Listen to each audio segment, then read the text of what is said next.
Mosaic is a spin-out from UC Berkeley, and our real mission was to create the world's best materials to doing carbon capture from every source, whether that's directly from air, like we heard about earlier, from point source emissions, or from some of those really hard-to-solve industrial emissions.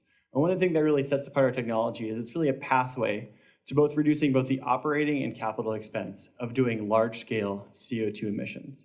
And what makes Mosaic unique is the ability to really revolutionize what goes inside of those types of systems that ultimately do carbon capture. And so what we have here is really over a 4 times increase in capacity, the inherent technology upon which these carbon capture systems are built.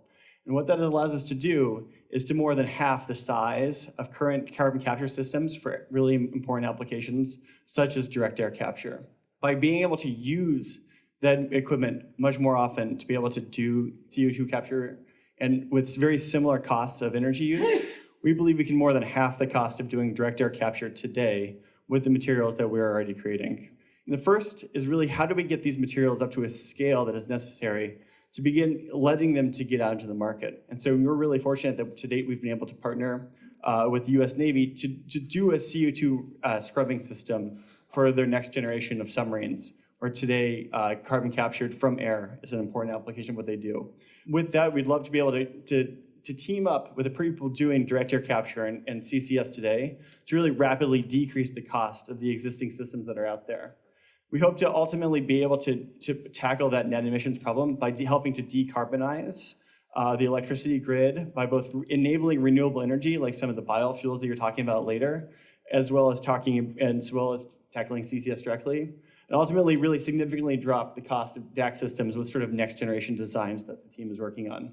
You know, one of the things that's really important is that by going to a significantly smaller system, we're able to really dramatically reduce the amount of material that's needed and the footprint of a plant, really helping to offset some of the early cost disadvantage of using a small scale material.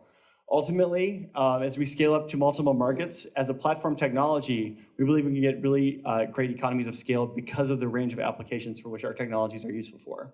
And this will help us with really some technology innovations to reduce CapEx and OpEx. To date, we've been able to make some really significant progress in really showing the performance stability in the lab. We've booked over $7.5 million in funding through grants, investments, revenue, and corporate partnerships, and are really looking to advance the technology. What we hope to be able to do is really scale and get us to the next level that allows us to tap into those things like direct air, like LCFS credits and 45Q credits. And with that, I wanted to say thanks for everyone here. It's a brief overview of our really amazing team. And thanks to the organizers.